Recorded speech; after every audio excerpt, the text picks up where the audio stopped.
Selamat pagi jemaat dikasihi oleh Tuhan, mari kita berdiri bersama-sama, kita akan segera memulai ibadah kita pada pagi hari ini.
Aku berkata kepadamu, sesungguhnya segala sesuatu yang kamu lakukan untuk salah seorang dari saudaraku yang paling hina ini, kamu telah melakukannya untuk aku.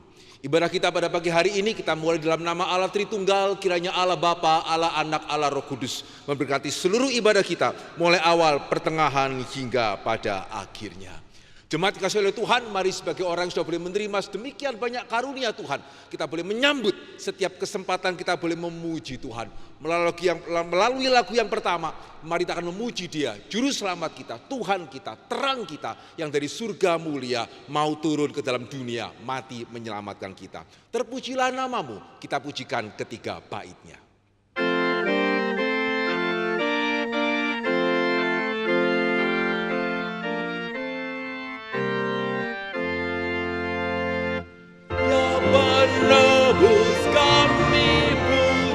Kasih-Mu dan rahmat-Mu sungguh besar dan mulia, kudus nama-Mu Tuhan. Gloria,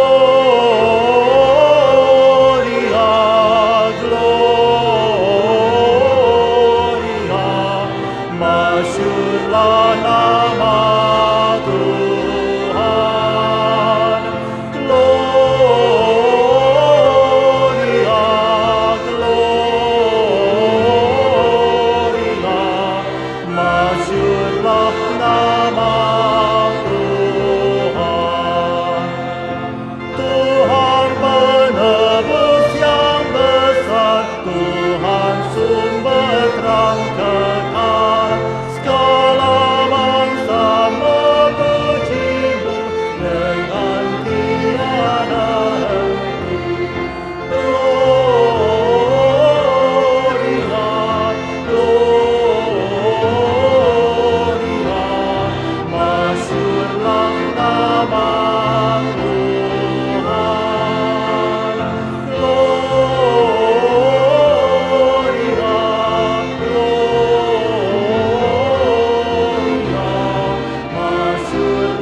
kita masuk di dalam doa. Bapa dalam kerajaan surga, sungguh Engkau adalah Allah yang layak untuk menerima segala hormat, segala puji, segala kemuliaan. Engkaulah Allah, Engkaulah juru selamat kami ya Tuhan, Engkaulah pengharapan kami. Bapa dalam kerajaan surga, meskipun Engkau adalah Allah yang sungguh layak untuk dipuji, kami sadar ya Tuhan, kami tidak layak untuk boleh memuji Tuhan. Siapakah kami untuk kami boleh datang di dalam tahta kasih karunia Tuhan? Siapakah kami ya Tuhan, sebaik apakah suara kami untuk kami boleh membukanya dan menyanyikan untuk Engkau. Ya Tuhan, kami sungguh berdoa, kiranya pada kesempatan ini sekali lagi Tuhan boleh menyucikan segala dosa, segala pelanggaran kami, segala ketercemaran kami. Kau boleh menguduskan kami kembali ya Tuhan, sehingga kami ya Tuhan dengan hati yang bersih pada hari ini kami boleh kembali datang beribadah, memuji Engkau, mendengarkan suara-Mu kepada setiap kami. Ya Tuhan, siapkan hati setiap kami untuk kami boleh beribadah dengan sungguh-sungguh. Berkatilah kiranya ibadah kami mulai awal, pertengahan hingga pada akhirnya, dan biarlah hanya nama Tuhan saja yang dipermuliakan. Di dalam nama Yesus kami berdoa dan kami bersyukur. Amin. Jemaat dipersilakan untuk boleh duduk kembali.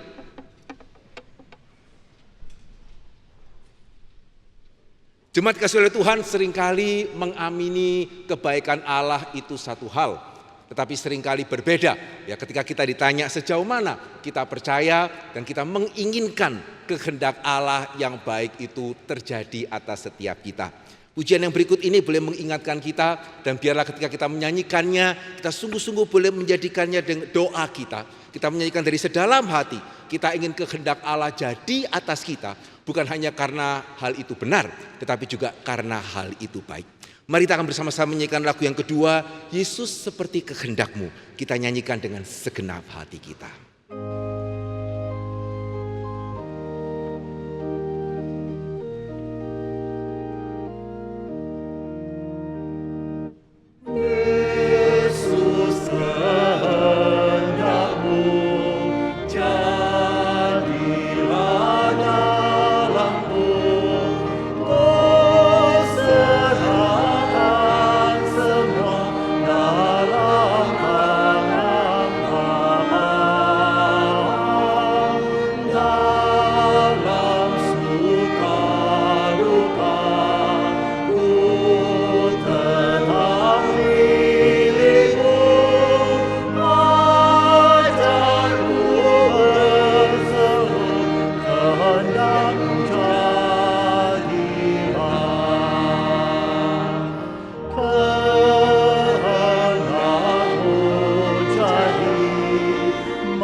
Yang mulia, ku jalan dengan tenang, hidup atau mati, kehendak-Mu jadilah. Puji Tuhan, jemaat mari kita bersama-sama melihat kepada Alkitab kita akan masuk ke dalam bacaan pertanggapan. Pada kesempatan kali ini akan diambil dari Imamat pasalnya yang ke-19. Imamat pasal ke-19, kita akan melihat ayat yang pertama hingga ayat yang ketiga, kemudian 13 hingga 18, ya terakhir 33 dan ke-34. Dan ayat-ayat ini kita akan baca secara bergantian. Saya satu ayat, Bapak Ibu Saudara sekalian, ayat berikutnya demikian seterusnya. Ya, kita akan memulai Imamat pasal yang ke-19 ayatnya yang pertama. Demikianlah firman Tuhan. Tuhan berfirman kepada Musa.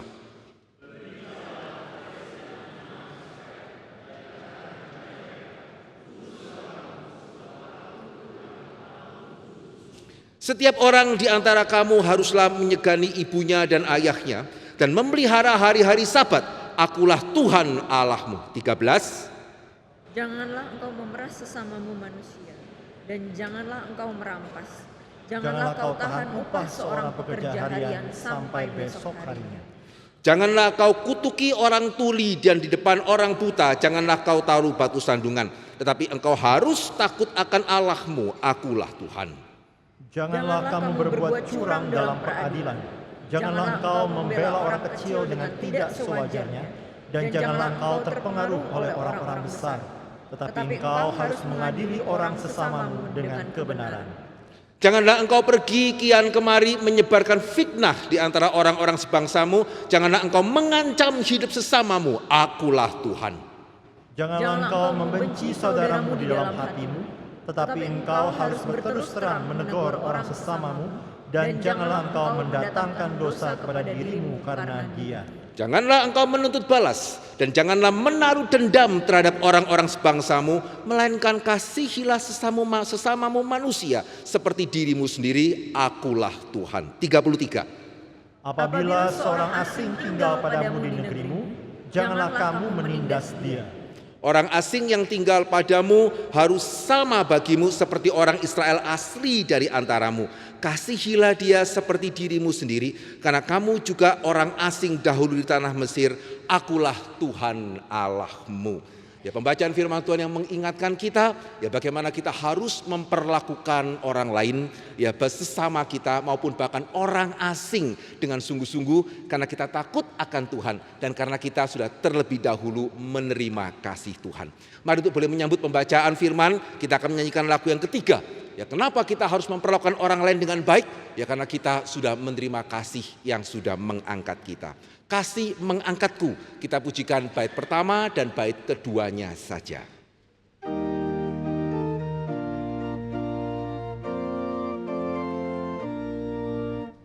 Dalam lautan yang dalam gerancang jiwaku, dalam dosa tenggelam hilang harapanku, tapi Tuhan berkenan dengan seruanku, lalu bunyi selamatkanmu habisku. Kasih kudus sang penebus, ku telah diselamatkan. Kasih kudus sang penebus, ku telah diselamatkan. Kasihnya kudus besar, patut dibalaskan.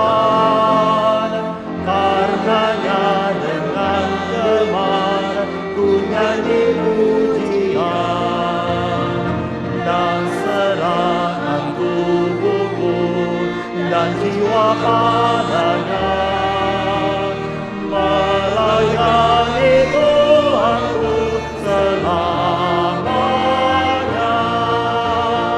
Kasih kudus sang penebus, ku telah diselamatkan. Kasih kudus sang penebus, ku telah diselamatkan. Kasihnya tulus. Puji Tuhan. Ya saudara, mari kita bersama-sama melihat warta kita. Ya kepada saudara, mestinya sudah dibagikan kertas seperti ini. Ya bolehkah apa yang sudah dibagikan kita juga boleh melihatnya dan tidak hanya meninggalkannya atau menyimpannya saja. Ya kita akan masuk ke dalam beberapa pengumuman yang kiranya kita boleh perhatikan bersama-sama. Ya kepada setiap jemaat diundang untuk boleh setiap hari ya kita boleh mengkhususkan waktu kita untuk kita boleh mendengarkan firman Tuhan melalui streaming dari Pendeta Stephen Tong yang ditayangkan mulai Senin sampai Kamis, juga hari Sabtu pada pukul 7. Ya, mari kita boleh memisahkan diri setiap hari. Ya, kita boleh mengkhususkan waktu untuk bersama-sama kita merenungkan firman Tuhan. Dan pada hari Jumatnya, gitu ya, akan ada PA yang dilakukan secara onsite. Ya, jadi mulai Jumat yang lalu, ya PA untuk GRI Pusat sudah dilakukan secara onsite. Demikian juga untuk Jumat ini, diharapkan kehadiran saudara untuk kita boleh bersama-sama mendalami firman Tuhan, mempelajarinya untuk kehidupan kita. Ya, tema kita pada Jumat ini adalah bencana sebagai hukuman Tuhan. Ya, sebuah tema yang menarik dan juga penting yang akan dibawakan oleh Pendeta Jimmy Pardede. Ya, kiranya kita sekali lagi boleh mengkhususkan waktu, kita hadir secara onsite, kita belajar Alkitab bersama-sama. Dan yang kedua, ya khususnya untuk kita yang sudah memasuki usia emas atau kita yang mempunyai orang tua yang memasuki usia emas, ya pada hari Kamis ini akan ada persekutuan usia emas pukul 7 pagi ya di ruang 3 RMCI, dan firman Tuhan akan disampaikan oleh Pendeta Rudi Gunawan. Ya, kita semua diundang untuk boleh bersama-sama hadir, kita yang berusia emas maupun kita yang punya orang tua yang berusia emas, kita boleh berhadir, ya kita boleh dikuatkan oleh firman Tuhan, disegarkan, dan kita juga boleh berdoa bersama-sama. Ya, dan berikutnya ada beberapa pengumuman terkait dengan pernikahan. Yang pertama, pada Sabtu ini, ya Sabtu 9 September pukul 11 pagi ya, akan ada pemberkatan nikah gerejawi antara saudara Joe Marvin Christian dan saudari Michelle Sugiarto. Ya, mari kita boleh memperhatikan dan kita juga boleh membawanya di dalam doa kita masing-masing. Kiranya Tuhan boleh menyertai keluarga yang akan diberkati ini. Dan yang kedua, juga ada mengajukan permohonan pemberkatan nikah gerejawi ya, yang akan dilakukan pada hari Sabtu 16 September pukul 10 ya, antara saudara Denny Wilianto dan saudari Cynthia Budianto. Jika ada di antara jemaat sekalian yang mempunyai keberatan atau masukan yang sah, silakan menghubungi sekretariat dari GRI Pusat. Dan kemudian yang ketiga berkenaan dengan pernikahan, saudara yang ingin diberkati pernikahannya di GRI, saudara di GRI Pusat, saudara diwajibkan untuk boleh mengikuti kelas konseling pranikah yang untuk sesi kali ini akan dimulai Sabtu ini juga. Ya, sehingga Sabtu ini pukul 3:30 sore ya akan kembali dimulai premarital counseling program. Ya, kiranya kita yang pasti setiap kita mengamini ya pernikahan sesuatu hal yang penting, tapi mari sebagai orang percaya kita bukan hanya sibuk mempersiapkan gaun, mempersiapkan foto, mempersiapkan ini dan itu. Mari sebagai orang percaya kita melihat pernikahan bukan hanya penting tetapi juga kudus. Ya, sehingga mari kita boleh mempersiapkan hati kita, mempersiapkan pengenalan kita yang benar dengan kita boleh mengikuti premarital counseling untuk setiap kita yang akan menikah. Nah, saudara, yang berikutnya ada 2 kesempatan pelayanan. Ya, ada 2 kesempatan pelayanan yang diberikan kepada jemaat GRI. Yang pertama, ya Josh Children Choir, ya Josh Children Choir membuka pendaftaran untuk anak usia 6 sampai 14 tahun sampai 30 September ini. Ya, saya percaya setiap orang tua ya kepada kita diberikan tugas untuk kita boleh melihat bakat, karunia, talenta apa yang Tuhan berikan kepada anak-anak kita. Dan bagi Bapak Ibu yang sudah boleh melihat, wah anak saya ini kelihatannya mempunyai talenta untuk menyanyi ya. Begitu ya, ya biarlah tidak kemudian akan diikutkan ke show yang mana begitu ya. Bukan ya, tetapi bolehkah kalau memang kita melihat anak kita mempunyai talenta untuk menyanyi, kita boleh mendaftarkan mereka sehingga dari kecil mereka boleh belajar memakai talenta yang Tuhan berikan untuk kemuliaan Tuhan. Ya, sehingga sekali lagi Josh Children Choir membuka pendaftaran untuk anak usia 6-14 tahun sampai 30 September ini. Kiranya kita sebagai orang tua yang punya anak yang kita lihat punya karunia menyanyi, kita boleh memperhatikannya dengan sungguh-sungguh. Dan kesempatan pelayanan yang kedua, ya, kesempatan pelayanan yang kedua ya diberikan kepada saudara gitu ya, yang sudah diperlengkapi untuk boleh menjadi graphic designer. Ya, bisa ditayangkan. Ya, sehingga dibutuhkan graphic designer ya untuk STEMI dan juga GRI. Sudah bisa melihat syarat-syaratnya di sana. Ini untuk full time ya. Jadi bukan pelayanan paruh waktu, ya dibutuhkan untuk bekerja secara full time, ya menguasai Adobe, ya kreatif, efektif, teliti, ya cepat belajar, dan ini yang penting di GRI ya, mampu bekerja dengan deadline yang singkat. Begitu ya. Jadi sungguh-sungguh kita melihat ladang sudah menguning. Ya, itu kenapa kita memerlukan pekerja, dan biarlah kita yang sudah boleh diperlengkapi di bidang ini, ya kita boleh menyerahkan diri melayani Tuhan ya sebagai graphic designer untuk STEMI dan GRI. Dan terakhir ada pengumuman mengenai Global Convention, ya mengenai penjelasan lebih lanjutnya nanti akan diberikan oleh Pendeta Ivan. Ya untuk saat ini silakan untuk videonya boleh ditayangkan.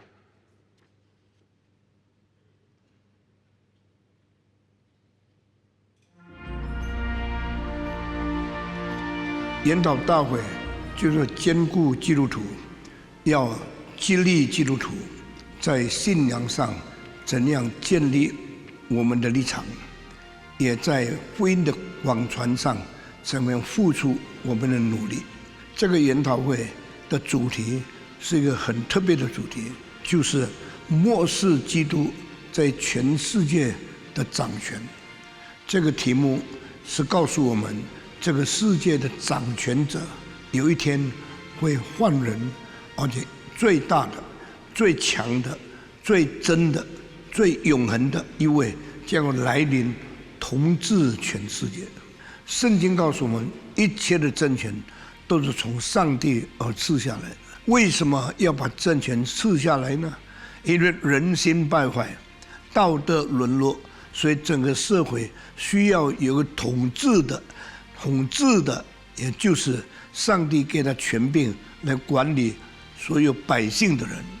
但是凡是治理百姓的人都没有做好的榜样，以至于最后呢，一定是自己的政权慢慢损坏，自己的政权慢慢就失败的收场。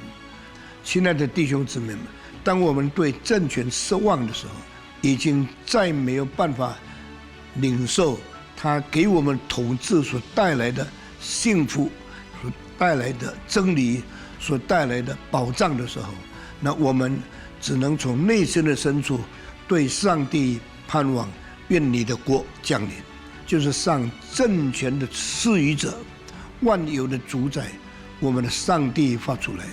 因为除了上帝，没有任何一个权柄能够动摇世界的政权，所以我们盼望那永不动摇、永不震动的国，以及那国的君王，有一天早早来到，来代替这世界的权柄，代替世界的掌权者。那我们就好好在这研讨会的中间，真正看见这天是神的应许，这天也一定要来临。愿上帝赐福我们，阿们。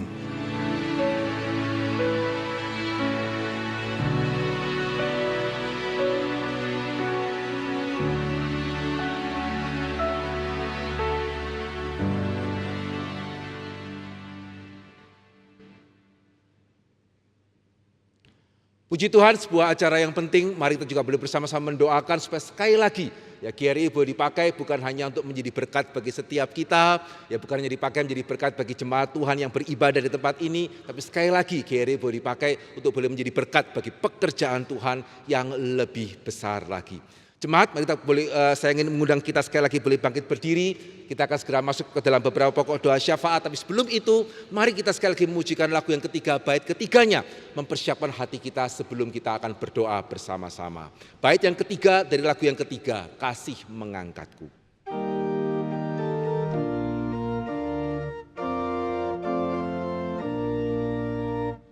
Orang yang terancam maut dilepaskan, jiwamu akan selamat, ditolong anak Daud. Segenap kekuasaan ada di tangannya.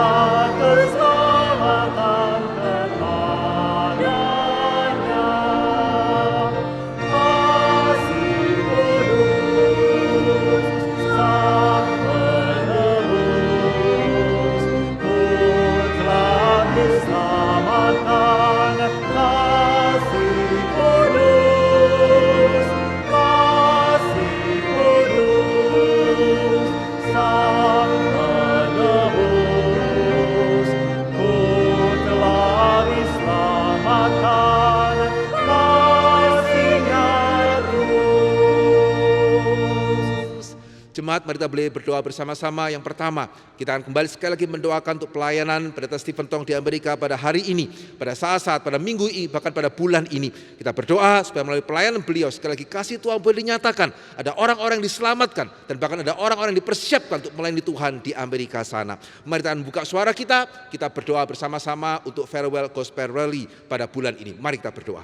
Dalam kerajaan surga kami sungguh bersyukur ya Tuhan untuk kasih-Mu yang bukan hanya besar, tapi kasih-Mu yang juga kudus, yang boleh menyelamatkan, boleh menguduskan orang-orang berdosa ya Tuhan, dan boleh membawa mereka untuk boleh dekat dengan Engkau. Kami sungguh boleh berdoa sekali lagi ya Tuhan, kami bersyukur untuk kesempatan untuk Pendeta Stephen Tong boleh memberitakan kebenaran firman Tuhan di berbagai kota, di berbagai kampus, di berbagai tempat di Amerika selama bulan ini. Kiranya sekali lagi Engkau boleh mengurapi dia, Engkau boleh memakai dia ya Tuhan, dan kiranya Engkau boleh menyatakan kasih-Mu melalui pelayanan ini, sehingga ada orang-orang yang kembali boleh melihat kasih Tuhan, mengamininya, mempercayainya. Bahkan kami sungguh berdoa melalui pelayanan ini ya Tuhan, Tuhan juga boleh mengumpulkan anak-anak Tuhan yang Tuhan boleh perlengkapi untuk pada waktunya nanti sungguh-sungguh boleh memperlebar pekerjaan Tuhan di Amerika sana. Terima kasih Bapa dalam kerajaan surga, dalam nama Yesus kami berdoa dan kami bersyukur. Yang kedua, kita sekali lagi juga mau berdoa bagi Global Convention.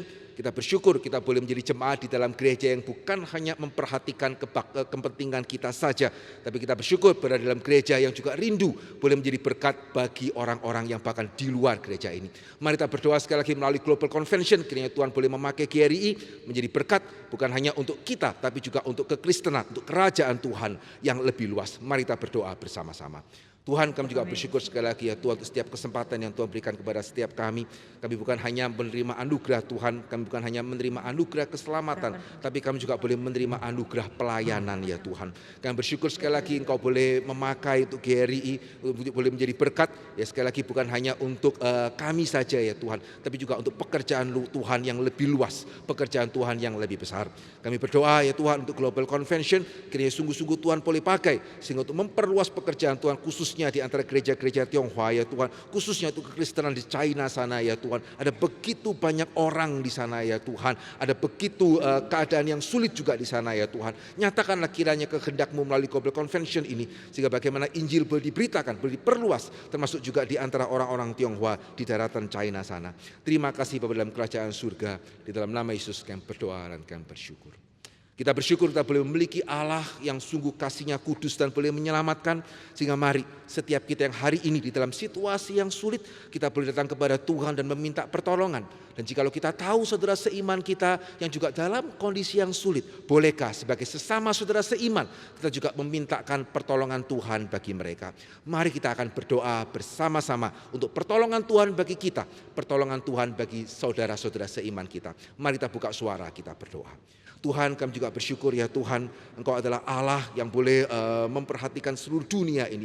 Engkau juga adalah Allah yang boleh memperhatikan kami pribadi lepas pribadi. Kami sungguh bersyukur memiliki Allah kepada siapa kami boleh menyatakan ya Tuhan segala kesulitan kami yang kami alami di tengah-tengah segala keterbatasan kami. Ya Tuhan, kami sungguh berdoa untuk pertolongan Tuhan. Dan jikalau kesalahan ini dikarenakan dosa dan pelanggaran kami, Tuhan tunjukkanlah kepada kami supaya kami juga boleh bertobat dan kami juga boleh menerima pertolongan yang daripada Tuhan. Kami juga berdoa ya Tuhan untuk saudara-saudara seiman kami, baik dalam kondisi sakit penyakit, kami mengingat sekali lagi juga ya Tuhan untuk Vikaris Lina, kami bersyukur Kau juga boleh pimpin dia sehingga dia boleh dalam kondisi yang lebih baik, dan kami juga berdoa seluruh proses pengobatan berikutnya, kiranya Engkau juga boleh memberikan kekuatan sehingga dia boleh pulih seperti sedia kala. Dan kami juga menyerahkan saudara-saudara seiman kami yang lain yang dalam berbagai-bagai pergumulan, kiranya Tuhan boleh menguatkan iman mereka, kiranya Tuhan juga boleh memberikan kepada mereka hikmat bijaksana sehingga mereka boleh melihat jalan Tuhan dan pertolongan Tuhan. Terima kasih Bapa dalam kerajaan surga, di dalam nama Yesus kami berdoa dan kami bersyukur.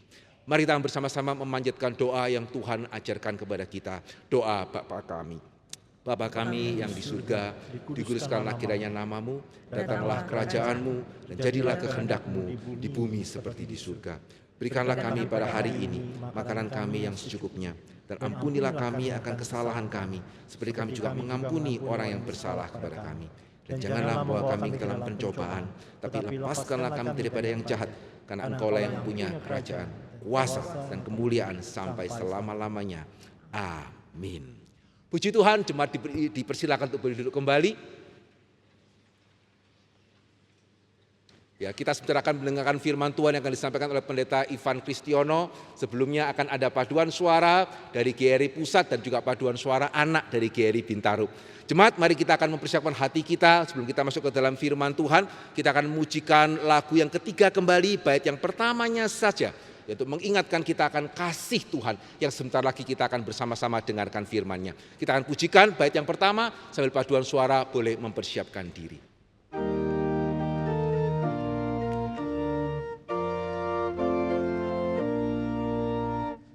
Dalam lautan yang gelap terancam jiwaku, dalam dosa tenggelam hilang harapanku. Tapi Tuhan berkenan dengan seruanku, lalu ku diselamatkan, ku tangis.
Selamat pagi. Saya mengajak teman sekalian untuk membuka kitab suci. Kita akan membaca kitab Markus pasal keempat. Kita akan melanjutkan seri mengenai perumpamaan. Markus pasal 4, hari ini kita akan membahas 2 perumpamaan sekaligus. Ayat 26 sampai ayat 34. Perumpamaan tentang benih yang tumbuh dan perumpamaan tentang biji sesawi. Markus pasal yang keempat, ayat 26, saya akan membacakan buat saudara sekalian. Lalu kata Yesus, beginilah hal kerajaan Allah itu. Seumpama orang yang menaburkan benih di tanah, lalu pada malam hari ia tidur, dan pada siang hari ia bangun, dan benih itu mengeluarkan tunas, dan tunas itu makin tinggi. Bagaimana terjadinya tidak diketahui orang itu. Bumi dengan sendirinya mengeluarkan buah, mula-mula tangkainya, lalu bulirnya, kemudian butir-butir yang penuh isinya dalam bulir itu. Apabila buah itu sudah cukup masak, orang itu segera menyabit, sebab musim menuai sudah tiba. Ayat 30, katanya lagi, dengan apa hendak kita membandingkan kerajaan Allah itu, atau dengan perumpamaan manakah hendaknya kita menggambarkannya. Hal kerajaan itu seumpama biji sesawi yang ditaburkan di tanah. Memang biji itu yang paling kecil daripada segala jenis benih yang ada di bumi. Tetapi apabila ia ditaburkan, ia tumbuh dan menjadi lebih besar daripada segala sayuran yang lain dan mengeluarkan cabang-cabang yang besar, sehingga burung-burung di udara dapat bersarang dalam naungannya. Dalam banyak perumpamaan yang semacam itu, ia memberitakan firman kepada mereka sesuai dengan pengertian mereka. Dan tanpa perumpamaan, ia tidak berkata-kata kepada mereka, tetapi kepada murid-muridnya, ia menguraikan segala sesuatu secara tersendiri. Mari kita berdoa. Bapa di dalam surga, yang membuka pengertian kepada mereka yang Kau kasihani, bagi mereka yang dengan rendah hati mau belajar daripada-Mu. Tuhan, Engkau juga yang menutup hikmat dan bijaksana bagi mereka yang merasa dirinya bijak, yang merasa dirinya tidak membutuhkan anugerah-Mu. Kami berdoa pada saat ini Tuhan, berbelas kasihanlah pada setiap kami, dan kiranya anugerah-Mu melimpah bagi setiap kami. Dan kami pulang dengan pengertian, kami dibimbing masuk dalam kebenaran, dan jiwa kami disegarkan oleh firman-Mu. Kami merindukan ya Tuhan kehadiran-Mu, kami merindukan anugerah-Mu. Basuhlah dosa kami ya Tuhan, dan biarlah Tuhan menguatkan iman setiap kami. Berikan kami arah yang baru, berikan kami kekuatan yang baru, sehingga kami boleh bersaksi dengan lebih berkuasa lagi melalui kekuatan firman-Mu. Terima kasih ya Tuhan, dalam nama Tuhan Yesus kami berdoa. Amin. Saudara, pada sebelumnya saya sudah membahas mengenai perumpamaan penabur yang benihnya ketika ditabur jatuh ke dalam 4 macam jenis tanah. Pada zaman itu beredar konsep waktu Mesias dan kerajaan Allah akan datang, maka akan terjadi pertobatan besar-besaran. Mereka yang apatis terhadap Tuhan akan kembali antusias kepada Tuhan. Mereka para Gentiles akan datang dan sujud menyembah Tuhan. Mereka akan datang ke Yerusalem menyembah Tuhan. Maka penjajah Roma akan ditendang keluar dari Israel. Dan kerajaan Allah akan didirikan berdasarkan Taurat Tuhan. Mesias akan menjadi pemerintah yang adil. Mesias akan menjadi pemerintah yang bijaksana. Dan kejayaan Israel seperti zaman Daud, seperti zaman Salomo akan dimunculkan kembali. Maka Yesus adalah Mesias. Ia berkeliling dari kota ke kota, dari desa ke desa, dan beritanya jelas. Ia menyatakan bahwa Injil kerajaan Allah itu tiba. Nah, saudara sekalian, apa yang ada di dalam benak murid-murid? Oh, pasti akan ada pertobatan karena dia adalah Mesias. Oh, mereka yang berdosa akan dibabat oleh Tuhan. Oh, pasti akan ada orang-orang yang dibuang karena mereka tidak mentaati Taurat. Maka dengan kekuatan, kemuliaan yang dahsyat, Mesias akan menundukkan setiap lawan dia. Semua musuhnya akan dibungkam, akan dihancurkan oleh dia. Tapi yang diinginkan oleh para murid tidak terjadi, saudara. Mereka mulai bingung. Yesus berkhotbah, Yesus melayani, Yesus menyembuhkan. Tapi ternyata bukannya orang itu percaya, saudara. Di dalam kitab Matius misalnya, dikatakan orang-orang Farisi dan orang-orang Herodian bersekongkol untuk mau membunuh dia. Mesias malah mau dipersekusi dan dia diam saja. Bukannya disembah, tetapi malah dihina. Bahkan keluarga Yesus sendiri waktu datang menjumpainya, lalu mendengarkan khotbah Yesus, bukannya mau beriman, tetapi malah mengatakan, mungkin ia sudah gila. Saudara sekalian, maka dengan demikian kita melihat bahwa Yesus begitu gagal di benak para murid. Saudara sekalian, keluarganya sendiri menganggap dia tidak waras, mau menginterupsi pelayanannya, mau menarik keluar daripada tempat itu, keluarganya sendiri. Dan puncaknya adalah serangan dari ahli-ahli Taurat dari Yerusalem yang mengatakan bahwa Yesus kerasukan Beelzebul. Yesus memakai kuasa setan untuk mengusir setan. Saudara sekalian, Yesus saat itu populer. Masih banyak orang yang datang ingin mendengarkan dia berkhotbah. Tapi bagaimana para murid memahami hal ini? Mengapa mereka tidak tunduk pada kedahsyatan Mesias? Dan mengapa Yesus diam saja?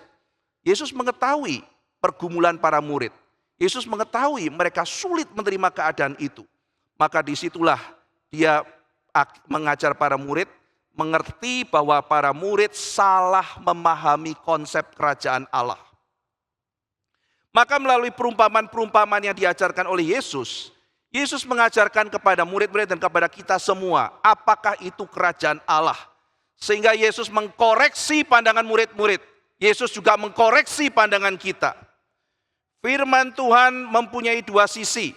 Mereka yang membuka diri, yang menerima, maka firman Tuhan mempunyai kuasa transformasi untuk mengubah. Bagi mereka yang menolak, firman tertutup bagi mereka. Maka firman menjadi sarana penghakiman bagi mereka. Maka di dalam sebuah ruangan, firman bisa menjadi sarana kehidupan.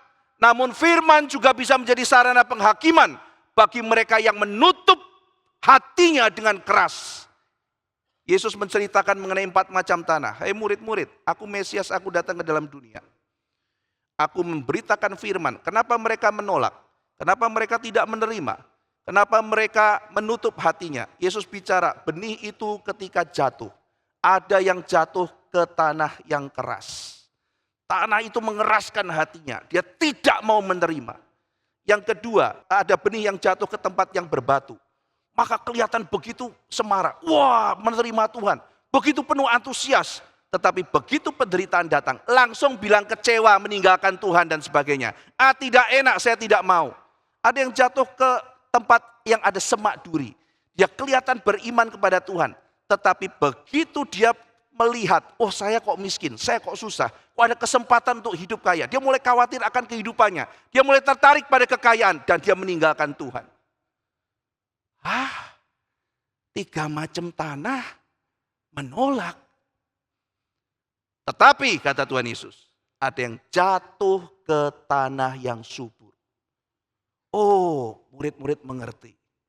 Jadi saya ekspektasi setiap kali saya tabur, setiap kali saya mau lihat buah.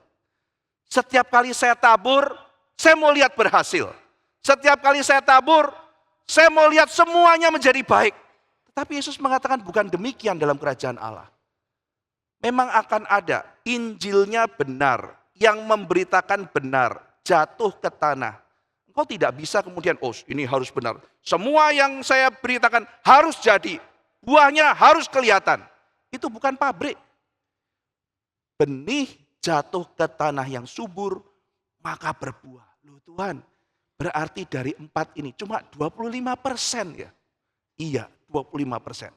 Tapi dari 25% itu ada yang berbuah 30 kali lipat. Ada yang berbuah 100 kali lipat. Saya pada itu mengatakan invest 1 juta, untungnya 100 juta. Itulah cara kerja kerajaan Allah. Hai murid-murid, jangan kecewa. Hai murid-murid, jangan putus asa. Mari kita terus bekerja di dalam kerajaan Allah. Tuhan, aku belum melihat hasilnya. Aku bekerja bagi kerajaan-Mu, aku melayani Engkau. Tapi aku belum melihat hasil. Mesias bukankah akan datang kerajaan-Mu? Orang-orang akan bertekuk lutut, akan ada kemuliaan yang besar. Kenapa belum terjadi? Maka Yesus menceritakan perumpamaan yang pertama. Lalu kemudian disusul dengan perumpamaan-perumpamaan berikutnya. Sehingga kita makin paham apa itu kerajaan Allah.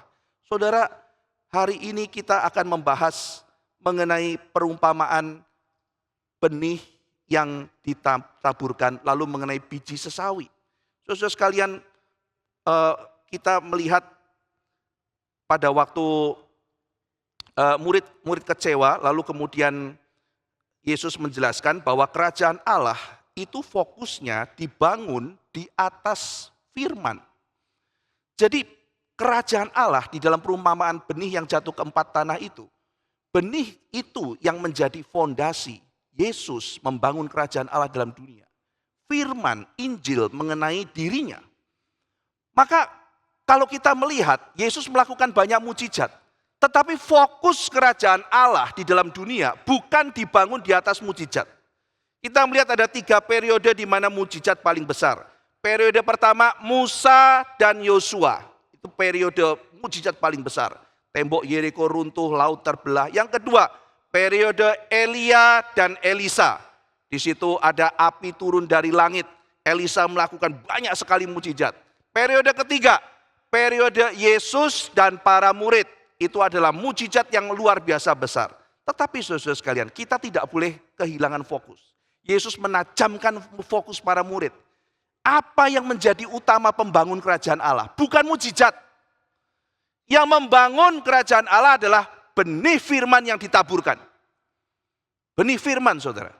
Suatu hari saya datang ke Jogja, lalu bicara sama seorang penginjil yang memberitakan Injil. Lalu kemudian dia bilang, Pak, saya mau sharing, Pak. Iya. Saya sudah 3 tahun di sini tapi belum bisa memberitakan Injil. Loh, kenapa, Pak? Belum ada yang sembuh. Dulu saya pelayanan di Ambon. 2 minggu saya di sana ada yang sembuh. Saya bisa beritakan Injil. Saya sampai di sini 3 tahun tidak bisa beritakan Injil karena tidak ada yang sembuh. Kenapa ya Tuhan izinkan hal itu terjadi? Saya bicara sama dia, fokusmu salah, Pak. Pelayananmu semuanya jadi salah. Karena kau nggak mengerti kerajaan Allah. Kerajaan Allah bukan dibangun di atas mukjizat. Kerajaan Allah dibangun di atas benih yang ditaburkan. Benih itu adalah firman, kata Tuhan Yesus. Benih itu adalah firman.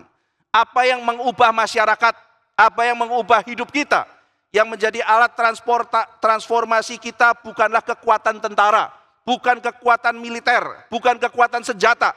Yesus tidak mengubah dunia dengan itu. Yesus tidak mengubah dunia melalui kekuatan politik, transformasi sosial budaya. Yesus tidak melalui kekuatan organisasi, tidak melalui kekuatan finansial. Kerajaan Allah dibangun di atas firman yang ditaburkan. Itu sebabnya iblis akan mati-matian merebut firman itu. Merebut firman dari mimbar gereja. Merebut firman dari kehidupan kita sehari-hari. Dan menggantinya dengan berbagai macam dongeng. Karena kerajaan Allah dibangun melalui firman. Saudara sekalian, maka Yesus menghibur para murid, menajamkan pemikiran para murid. Jangan kecewa terhadap penolakan. Jangan kecewa terhadap beragam respon terhadap pemberitaan firman Tuhan. Terus beritakan firman Tuhan. Karena kerajaan Allah akan menaklukkan militer, akan menaklukkan politik, akan menaklukkan kekuatan finansial. Bukan dengan cara yang sama, tapi dengan kuasa Allah melalui firman. Saudara sekalian, firman yang jatuh ke tanah yang subur akan dahsyat dampaknya. Lalu kemudian kita masuk dalam konteks kitab Markus yang tadi kita baca. Apa yang melatar belakangi Yesus bercerita mengenai biji, benih yang jatuh ke tanah. Biji sesawi yang kemudian ditaburkan. Mengapa dia bercerita seperti itu? Saudara sekalian, waktu Kristus datang, perhatian seluruh dunia terfokus kepada Roma. Bukan seorang rabi yang berkeliling di Galilea, bukan. Pemerintahan Roma adalah pemerintahan yang menakjubkan. Institusi para rabi yang ada di Yerusalem itu begitu kuat, begitu powerful, luar biasa, menakjubkan, penuh kekayaan, penuh dengan segala fasilitas. Siapa yang tidak tertarik kepada institusi keagamaan yang demikian kompleks, demikian lengkap, demikian hebat, demikian berkuasa seperti yang di Yerusalem. Siapa yang tidak tertarik kepada militer Roma yang demikian gagah. Tapi siapa yang tertarik pada rabi pengembara yang jalan-jalan bersama dengan hanya 12 muridnya itu. Saudara-saudara sekalian, rabi itu tidak ada uang. Rabi itu tidak ada kekuatan politik. Rabi itu tidak ada kekuatan militer. Jadi ketua RT pun belum pernah. Bagaimana rabi seperti itu akan menggoncang dunia? Saudara-saudara sekalian, orang yang salah sangka dengan kerajaan Allah akan menyangka, loh kerajaan itu kan pasti mulia toh? Kerajaan Allah itu pasti beda sama kerajaan dunia, pasti lebih hebat, lebih ajaib, lebih penuh kuasa, bukan? Saudara sekalian, Yesus mengatakan, oh kamu mau tahu tentang kerajaan Allah ya? Oh kerajaan Allah itu, oh iya, seperti apa? Seperti apa? Oh, seperti kerajaan ini Rusia, apakah seperti kedikdayaan Amerika? Atau seperti kekuatan Tiongkok? Seperti apa? Seperti petani yang nabur benih. Di bagian lain di kitab Matius dilanjutkan, seperti ibu-ibu bikin roti. Waduh, kok kerajaan Allah kayak ibu-ibu bikin roti ya? Kok kerajaan Allah kayak petani nanam benih? Yang benar Tuhan. Tuhan bicara sesuatu yang sangat sederhana, saudara. Perumpamaan pada hari ini. Yaitu misalnya yang kedua, bicara mengenai biji sesawi. Di dalam perumpamaan biji sesawi, saudara, Yesus menjelaskan bahwa kerajaan surga itu dimulai dari sesuatu yang kecil. Biji sesawi, saudara. Sesuatu yang tidak diperhatikan orang seperti biji sesawi. Jadi para murid pada waktu bilang, mana kerajaan yang besar itu, Mesias yang agung. Murid-murid, kerajaan Allah itu seperti biji sesawi. Diabaikan, dihina, gak dihargai, gak terlihat malah seolah-olah. Biji sesawi itu kecil saudara, hanya seujung pensil. Mata kita pun sulit untuk melihat dengan jelas. Apalagi kalau biji sesawi itu jatuh. Dikatakan saudara, burung yang mau makan pun sulit. Jadi kalau biji sesawinya jatuh, mana ya kita cari? Sulit saudara, kecil. Namun meskipun biji itu kecil, kalau jatuh ke tanah, lalu kena matahari dan hujan, 1-2 bulan kita bisa melihat tanaman yang tinggi. Saya pernah lihat saudara, di YouTube ada video pertumbuhan biji sesawi dalam waktu 40 hari. Wah itu menarik saudara, jadi dicepetin gitu ya, waktu dari kecil gitu, lalu tiba-tiba bisa menjadi sesuatu yang sangat tinggi. Saudara bisa lihat itu ya, saya tidak bisa putar nanti copyright gitu. Ya, jadi nanti saudara lihat sendiri bagaimana dia dari kecil, lalu kemudian sabar juga itu orang ya kan, videoin selama 40 hari, terus kemudian dicepetin, gitu ya, dari mulai ditanam kecil sampai ke 40 hari. Dari tidak ada apa-apa, langsung tiba-tiba kontrasnya itu muncul dengan sedemikian cepat dan sedemikian dahsyat. Tampaknya tidak berarti, tidak berharga, tidak ada kehidupan. Burung yang tidak lihat, lewat ada apa, tidak ada apa-apa. Gitu. Sekarang ada pohon, berlindung di bawahnya. Sesuatu yang dianggap tidak berpengaruh, tidak berharga, tidak hidup, dan kita mungkin tergoda untuk melewatinya, bahkan mungkin kalau lihat kita tergoda untuk menghinanya, tetapi akhirnya akan dipakai oleh Tuhan untuk mengalahkan dunia ini.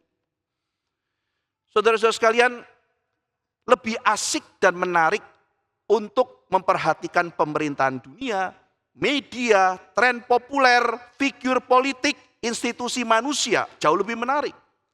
Apalagi ketika Yesus naik ke atas kayu salib, saudara. Apalagi ketika, loh kok juru selamat Mesiasnya kok disalib, kok kalah gitu. Maka murid-murid tercerai-berai. Bayangkan saudara apa pemikiran mereka pada kerajaan itu. Namun setelah Kristus mati dan bangkit, kita melihat dalam sekejap tumbuhan raksasa itu muncul dan menaungi segalanya. Pertama-pertama murid-murid masih ngajari Yesus. Guru, gimana sih orang sudah dikumpulin banyak kok kamu ngomongnya begitu? Tetapi saudara sekalian, bukan cara manusia, cara Allah yang paling benar. Yesus mati, Yesus bangkit, dan dari sekelompok orang itu berubah menjadi 3.000 orang. Dan hanya di dalam beberapa tahun saja menjadi 6 juta manusia. Salah satu pertumbuhan yang tercepat di dalam sepanjang sejarah. Menjadi 6 juta manusia. Maka Yesus mengatakan, dari sesuatu yang kecil, dari sesuatu yang tidak berharga, dihina orang, tetapi nanti akan muncul dan akan menjadi besar, dan orang-orang yang tadinya melewatinya akan bernaung di bawahnya. Itulah kerajaan Allah. Itulah kerajaan Allah. Dan waktu kita membaca Kisah Rasul, kita menjumpai perkataan Kristus itu benar adanya. Nah, saudara sekalian, kita sekarang akan memperhatikan ayat 31 terlebih dahulu. Hal kerajaan itu seumpama biji sesawi yang ditaburkan di tanah. Memang biji itu yang paling kecil daripada segala jenis benih yang ada di bumi. Oke, kita perhatikan ayat 31. Biji sesawi adalah yang terkecil di bumi. Apakah betul? Mungkin saudara yang studi botani mengatakan, salah lah Pak. Tidak benar itu. Masih lebih banyak biji yang lebih kecil dari biji sesawi. Nah, kalau memang secara ilmu botani ada banyak biji yang lebih kecil dari biji sesawi, mengapa Yesus di sini mengatakan biji sesawi itu yang paling kecil dari segala yang ada di bumi? Apakah Yesus melakukan kesalahan? Tidak, saudara. Maka kita melihat ada paling tidak ada 3 cara memahami teks ini. Apa yang dimaksud ketika Yesus mengatakan biji ini yang paling kecil dari segala jenis benih yang ada di bumi? Yang pertama, saudara. Yang pertama adalah kalimat, misalnya orang-orang dari John Sproul dan Daniel Fuller ya, itu mengatakan bahwa biji sesawi memang bukan yang paling kecil, tetapi di dalam masyarakat pada waktu itu, mereka dalam pengetahuan mereka, yang paling kecil itu biji sesawi. Jadi kalau Yesus misalnya mengatakan, oh yang kecil itu apa? Misalnya saudara ya, kalau kita baca Alkitab, sering kan ada banyak tumbuh-tumbuhan yang kita nggak ngerti kan saudara. Lalu membayangkannya aja itu susah. Misalnya, Sakeus, orang pendek, kecil betul dia panjat pohon sikamor. Yang benar kan sikamor kan? Sikamor itu apa gitu? Di bahasa Indonesia terjemahkan pohon ara. Nggak tahu, katanya pohon ara dan pohon sikamor beda gitu. Saya bukan ahli botani. Nah, saudara, kalau misalnya ditulis pohon sikamor, terus ada beberapa jenis pohon, kalau saudara studi botani Alkitab ditulis misalnya palem, padahal sebetulnya itu kata aslinya bukan palem gitu. Tapi karena masih dekat rumpun palem, ditulis palem supaya orang Indonesia mengerti gitu. Nah, jadi ketika misalnya disebut satu tanaman yang kita asing sekali dan tidak pernah ketemu, misalnya kita bicara hisop lah saudara. Saudara kebayang apa? Sop ya? Iya kan? Ketika Tuhan Yesus di atas kayu salib itu kan diberikan hisop kan? Oh sop. Karena kita nggak pernah lihat hisop. Tapi kalau orang membaca Injil Yohanes pada waktu itu, diberikan hisop. Langsung kepikirannya apa saudara? Waktu orang Israel keluar dari Mesir, itu dipercik darah di rumah itu pakai hisop. Jadi waktu Tuhan Yesus dikasih hisop, langsung kepikir inilah domba Allah. Inilah darah yang ditaruh di atas itu, yang membuat kita dilewatkan dari maut. Hisop, sop, ya kan? Nggak ada kesannya buat kita. Sama. Nah, jadi Daniel Fuller mengatakan Yesus bicara mengakomodasi pengertian orang waktu itu. Waktu itu mereka ngertinya yang paling kecil adalah biji sesawi. Maka dengan demikian Yesus berkata biji sesawi yang paling kecil. Ini cara pertama memahami. Yang kedua, saudara, ahli botani yang namanya Sinners mengatakan bahwa di dalam masa Alkitab, biji sesawi adalah varietas kebun benih yang terkecil. Jadi varietas kebun yang ditemukan pada waktu itu yang terkecil adalah sesawi. Therefore, it may be concluded that when Jesus called the mustard seed the least of all seeds, demikian saya kutip, the reference was the garden variety seeds. And Sinapis nigra, itu namanya ya, Sinapis nigra was the smallest of all such seeds. Itu cara kedua memahami. Pertama, mengakomodasi pemahaman waktu itu. Yang kedua, Yesus tidak bicara semua jenis tanaman, tetapi jenis tanaman kebun. Di mana yang familiar ditanam waktu itu, yang terkecil adalah yang disebut dengan sesawi. Nah yang ketiga saudara, saya sih condong kepada yang ketiga ya. Yang ketiga misalnya tafsiran dari Alfred Plummer ya, ini dari tahun 1900-an. Alfred Plummer mengatakan, the Jews of Jesus' day use the phrase as small as a mustard seed to refer to anything small and almost unnoticeable. Ini memang gaya Amsal. Kecil, paling kecil dari seluruh dunia. Ini bukan gaya bahasa botani, hortikultura, tapi ini sedang menggunakan bahasa Amsal. Kayak ngomong gini loh saudara, malu bertanya, sesat di jalan. Aku nggak pernah tanya tapi nggak sesat. Gitu. Itu kan namanya memang kayak ya peribahasa ya, jangan ditafsir kayak begitu kan. Misalnya macan mati meninggalkan belang. Manusia mati meninggalkan nama. Enggak Pak, ada yang ninggalin utang, ada yang ninggalin masalah gitu ya. Ya. Jadi ya jangan ditanggapi seperti itu, namanya itu kan peribahasa. Nah ini kan gaya Amsal gitu. Jadi Alfred Plummer mengatakan Tuhan Yesus itu sedang menggunakan bahasa Amsal yang populer. Dan di situ dikatakan yang paling menunjuk sesuatu yang paling kecil, biji sesawi. Di bagian lain Yesus mengutipkan, kalau orang punya iman seperti biji sesawi, dia bisa mengatakan pada gunung, pindahlah ke sana.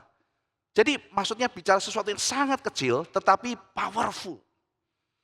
Nah, jadi Yesus sedang bicara bukan pengetahuan botanikal dan sebagainya, tapi dia sedang menggunakan gaya bahasa Amsal.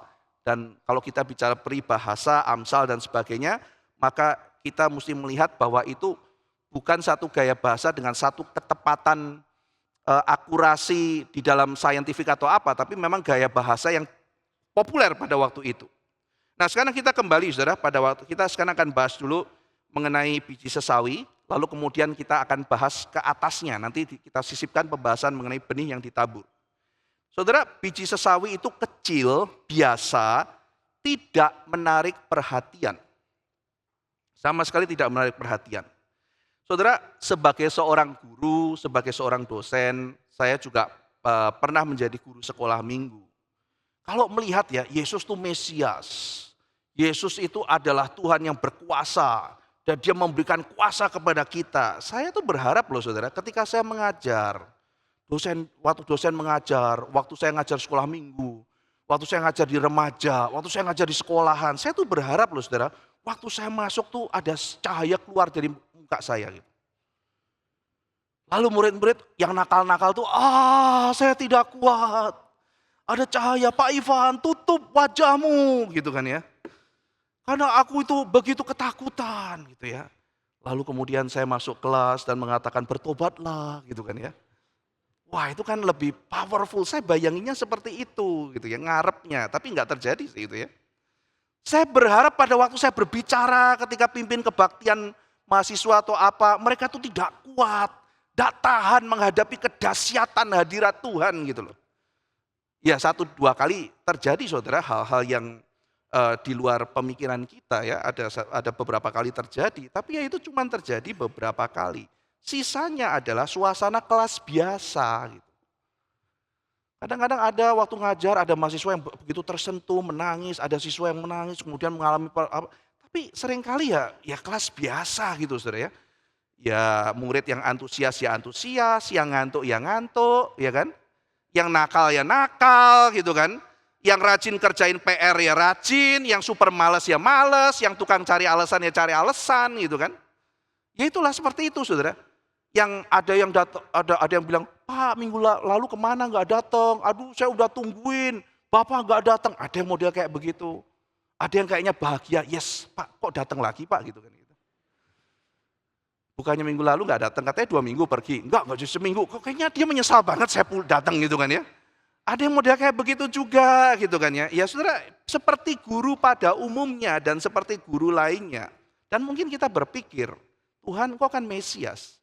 Kenapa tidak terjadi hal luar biasa dalam pelayananku? Mungkin guru sekolah minggu juga mengharap begitu. wah saya datang, anak-anak itu akan rebah karena hadirat-Mu Tuhan. Gitu. Dia tidak akan tahan terhadap cahaya kemuliaan-Mu. Gitu. Yang ikut KKR regional, pergi gitu kan ya. 1.000 orang ini ya kan akan mengalami pertobatan luar biasa. Ya biasa gitu ya. Pak panas Pak, kapan selesai gitu kan ya.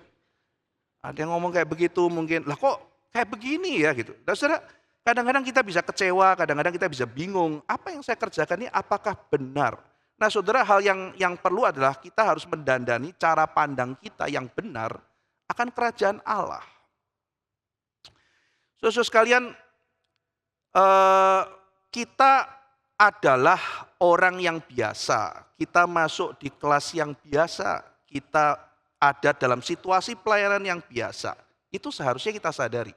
Kita orang biasa, pelayanan kita biasa, orang yang kita layani biasa, dan suasana kelas, suasana ruangan sekolah minggu, suasana kebaktian, suasana apa, itu adalah suasana yang biasa. Tapi saudara, ada satu yang luar biasa. Nah ini yang mau dinyatakan di dalam perumpamaan ini. Yang luar biasa adalah benih dari Tuhan.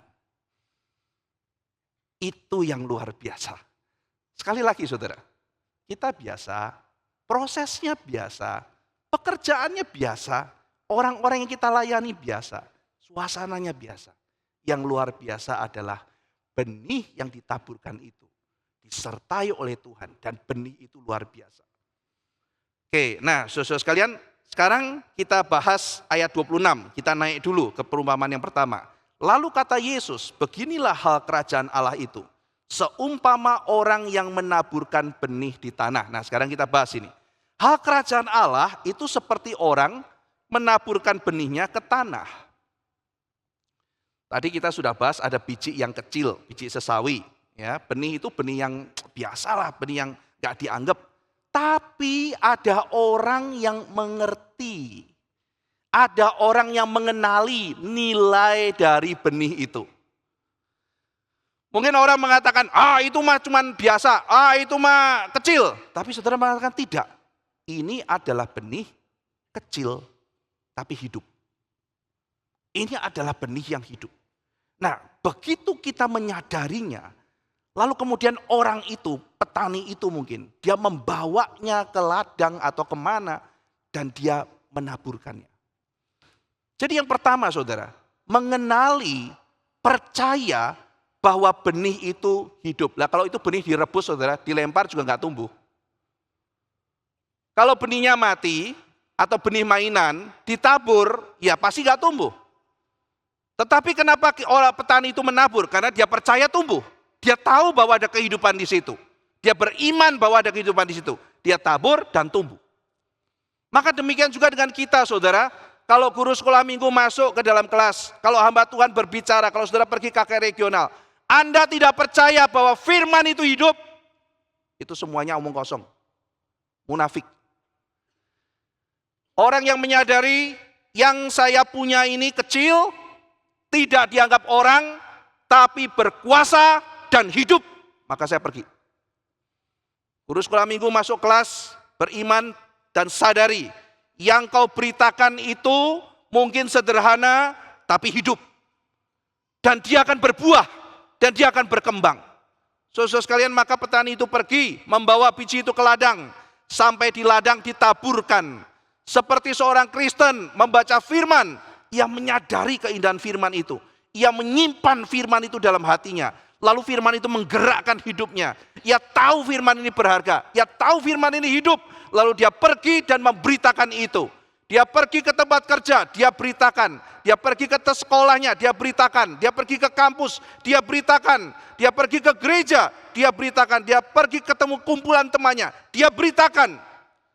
Sesampainya di sana, dia menaburkannya di hati dan pikiran para pendengarnya. Kebenaran yang kecil, yang sederhana dibandingkan gemerlap media. Mendingan kita gosip bola menang mana bola gitu. Orang lebih suka itu bagi penggemar bola. Basket menang mana basket.